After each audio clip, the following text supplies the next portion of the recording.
Have you ever wondered what the difference between a for sale by owner is and a fully listed property? The challenge is that most people haven't done a deep dive to it. They haven't actually taken a look at these two strategies lined up side by side. So they're left with a bunch of question marks, like what is the difference and why the heck should I hire an agent if I can just do it on my own? In this video, I actually break it down for you. I show you a for sale by owner property that was listed for sale by owner. Then I show you the result of that. Then I also show you that version as an MLS listing so you can see for yourself what the exact outcome is. So take a look at this video, and at the very end of it, you're going to really get a great sense about the two strategies, and you'll be able to decide which one is for you.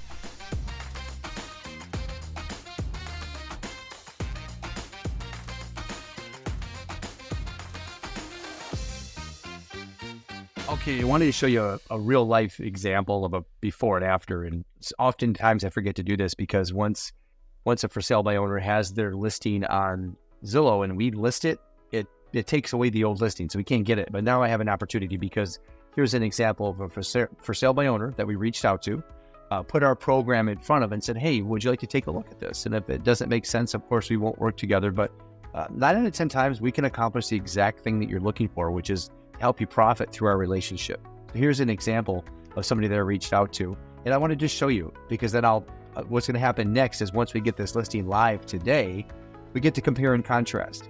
And so you get to see really side by side what that looks like. So a couple things, just look at the description real quick. I want to just show you the difference. We use professional writers, and not many people think about the writing aspect of it. But if you think about it, a picture's worth 1,000 words. We'll get there in a minute. But what are the words worth? The words are worth a lot because the way that we describe a property depends on how somebody interprets the information. Some people are very visual. They like to look at the photos. A lot of people are. But then how about the written word? And so we have an opportunity here to really capitalize on the key benefits of the property. And so what I often do is one of my value propositions is I say, hey, let me take a look at your property and look for, help you identify unnoticed marketing opportunities. So what can we capitalize on? Using the written word, then applying our professional writers to come in there and write just an amazing description that sounds like it's out of the pages of a magazine. So compare what we have here, and then we'll contrast that to a live listing, which I will put at the very end of this video, okay? But here we are as a for sale by owner. Now, by the way, it's very common to have a for sale by owner be on Zillow. That is the number one lead source for the for sale by owner seller. And I want to remind you, if you haven't seen my previous videos on the spokes of a wheel, but that's exactly what it looks like. If you think of spokes on a wheel, Zillow is one spoke, and it's probably the most misunderstood component. They're thinking, hey, I'll throw it on Zillow. It's going to get all the buyers. But what they don't realize is that in order to find it on Zillow, you have to click on a few buttons. You don't just search for, in this case, homes for sale, Caledonia, and it pops up. You have to literally go over here and identify that I'm somebody that's going to want to talk to an owner directly, talk to a seller directly. Not many people want to do that because they're working with agents. And they don't want to deal with the seller. They want to deal in a professional setting where they want to set up a showing. They want their agent to do it. And they feel like this would be kind of awkward and unusual. So that's the other thing. The other thing is there's certain feelings. This is talking with buyers about potential risk, meeting someone at their house personally. They don't want to deal with it. So there's two aspects there. But the spokes on the wheel, let me show you. So one spoke, so basically one marketing vehicle, one place to put the listing, one syndication channel. Do we understand? One. There's a song back in the 70s titled "One is the Loneliest Number," and there's a reason for that. So here we go. This is the contrasting example. I did another video on this, but this is just an example. So imagine the power and impact of having your home featured everywhere. Sometimes the sellers will ask me, well, where's it going to be featured? I'll say everywhere. Well, where is it not featured? I say nowhere. Well, where are you going to put your home? I'll say everywhere. Well, where is it? My listing, where is it going to not? Everywhere. It's everywhere. There's not a place that your home will not be featured. That's compared to one place that's hard to find. Are we getting this? It's a big deal. Let's look at the photos for a second. So it matters. This is a big deal because the photography is the first thing they see. First of all, it's price and location. Then after that, it's the photography. The picture is worth 1,000 words, but what's a video worth? What if we can do some aerial cinematography when necessary? Okay, if there's some things to show from above. We don't always do that, but sometimes we do. But the problem with this is that it, as I mentioned in the other video, is there's just too much. For example, here, like too much close up of things that just aren't important. Like I see some what are those? Big long-legged birds. I don't know what they are. Walking down the street. Like buyers don't care about that. It's grainy. It's far away. I see an SUV. I see birds. This I see some roses. I see a lawn, and then I just see kind of a corner of a room. Again, I see some bushes here. I see an empty room without any context. Like, what am I looking at here? It's a door and 2 windows. So when you see the difference later on, you'll know what I'm talking about. Now we have a close-up of a refrigerator. It's just the corner, and it's an appliance, and that doesn't get the job done. Again, more appliances. So I have a dishwasher and a washer and dryer. Listen, folks, this happens all the time. If you watch my longer video about the 5 pitfalls of for sale by owners, the 5 mistakes that are the critical ones, I talk about this as one of them. It's the product, and you got to get this part right, because you can't take photos of your stuff. No one wants to see your bed or your dresser or your appliances, but it's probably 90% or more do this thing that we're looking at here. We got a cute little bunny. Unless you're buying a bunny, we don't want to see your bunny. Get it? Okay, there you go. So that's the before. So we have the syndication channel, which is a single pronged approach and one spoke on a wheel with the potential of having thousands of websites.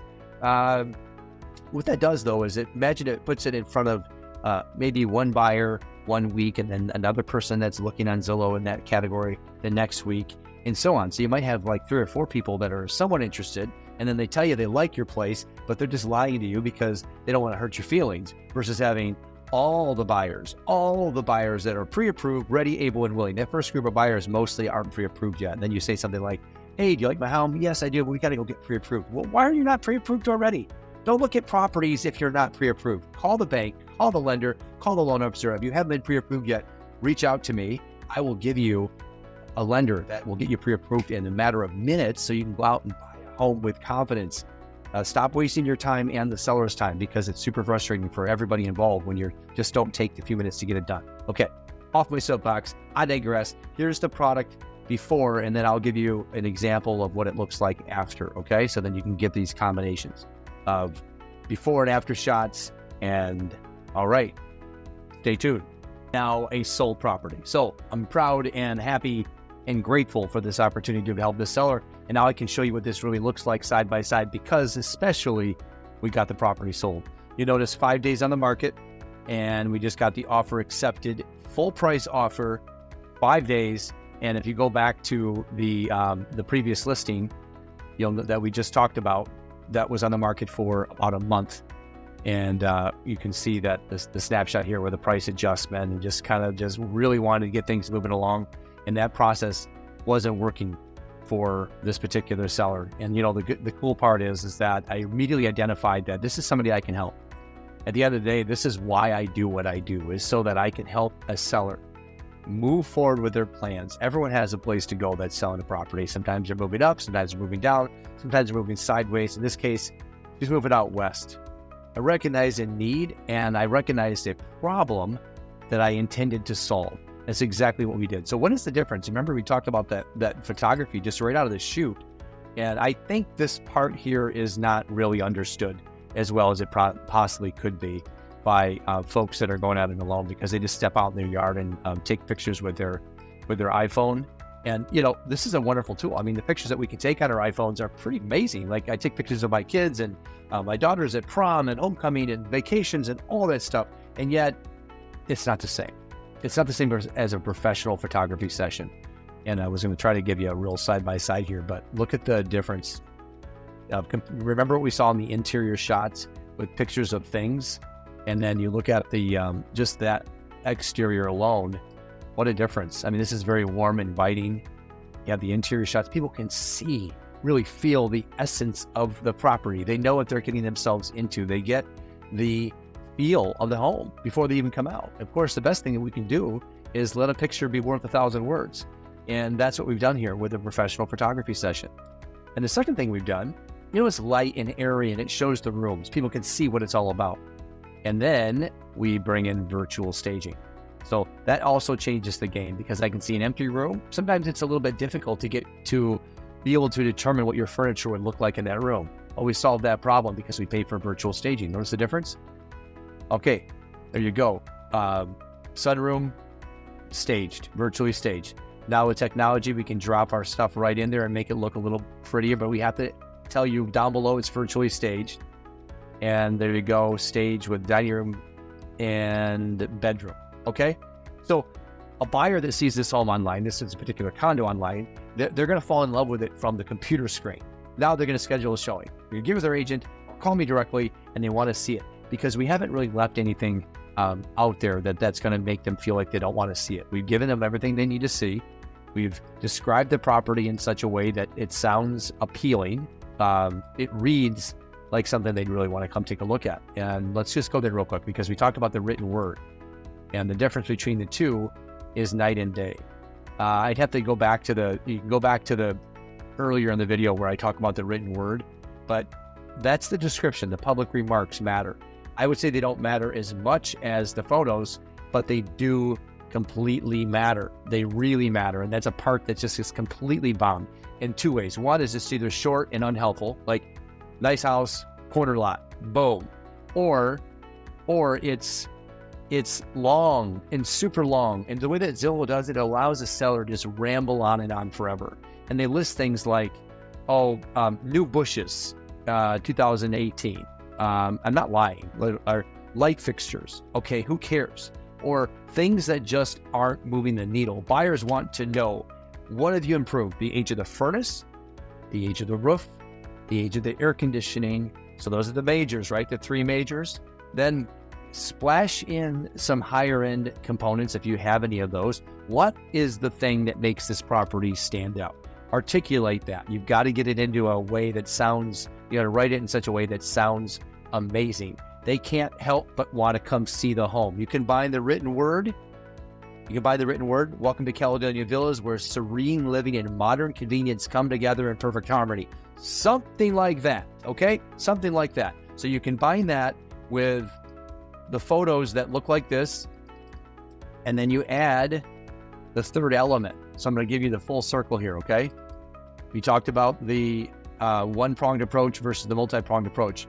Here, now you have a full syndication. You have the product that we've maximized. We made it look as beautiful as possibly can. Didn't have furniture, so we had to bring in furniture, virtually stage it. And that costs money for that stuff. It's software, we pay for it.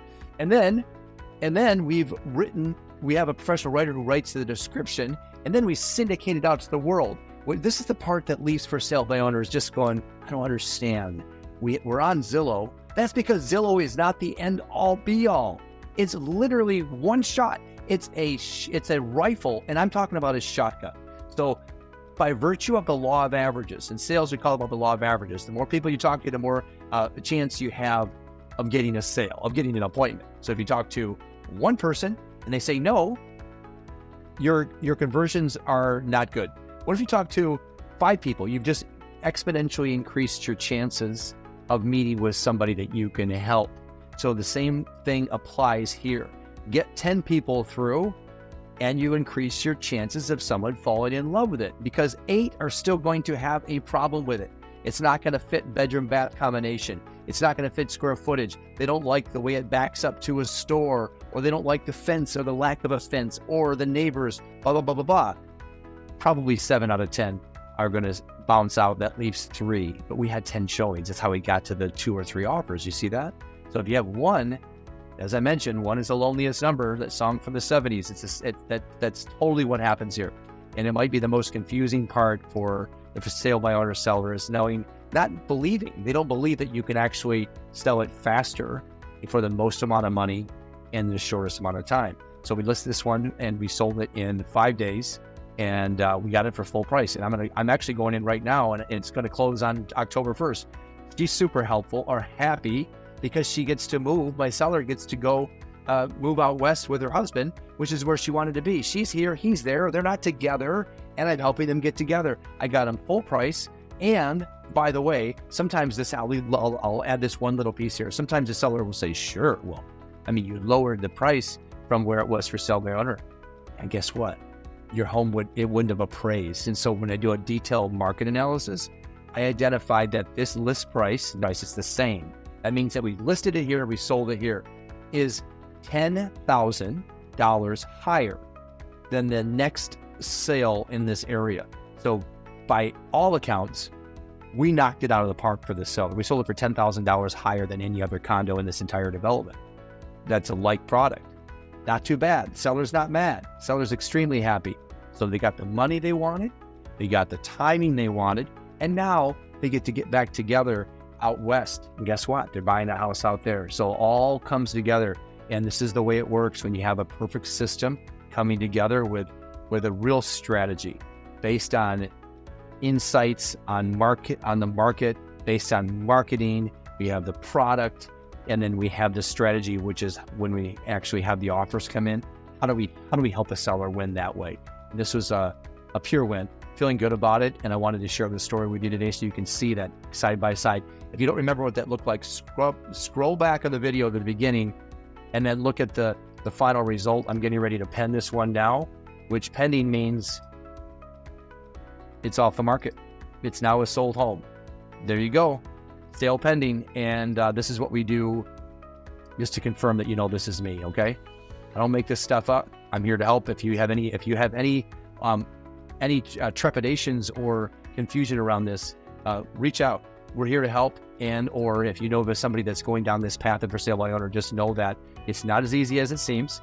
And even if one can get it done, realize that it's going to take a lot longer than you might have realized. And then the last part is, and the same thing was here, they had things to do. This money was tied up. You needed to move it on and put it somewhere else.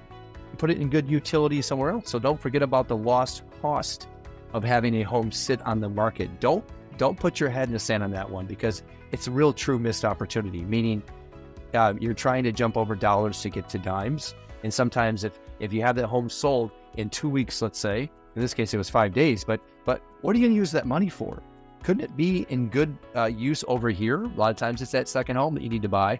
You need to get the money out of this one and that one. Hopefully this has served you today. I'll put a link below for a for sale by owner, a free for sale by owner guide. If you're not convinced that this is the path you want to go by hiring an agent, by all means, give it a shot. I linked it below. You can have that report and go crazy with it. A lot of the things I've added to that report are things that we do, and I just kind of walked you through 3 or 4 of those. But if you're not convinced that you want to go the route with working with an agent, I don't blame you. If I had my license, I'd probably get it a shot myself. But go for it. Click below to grab that free report. And of course, reach out. We're definitely here to help at any time. Make it a great day and happy home selling. Hey, I really hope you got a lot out of this video today. And if you know of somebody that's looking to make a move soon and they don't know which direction to go ahead and share this video with them, because, the side-by-side really removes a lot of that doubt and really removes a lot of the speculation and gives them the answer. They'll know exactly which direction they should go, whether it's on their own or hiring an agent. And if you got a lot of value out of this video today, you want to see more content like this, go ahead and give it a thumbs up and then subscribe to the channel, because then you'll be alerted whenever I put out more content, and I intend to do so. I can't wait to see you again. Oh, by the way, one more thing is I've linked below my for sale by owner guide. So if you're somebody that is walking down that path and you've already decided that regardless of what you saw in this video today, that you'd like to do it on your own, I've linked that guide and it walks you through like 27 steps on how to get your home sold on your own. Until next time.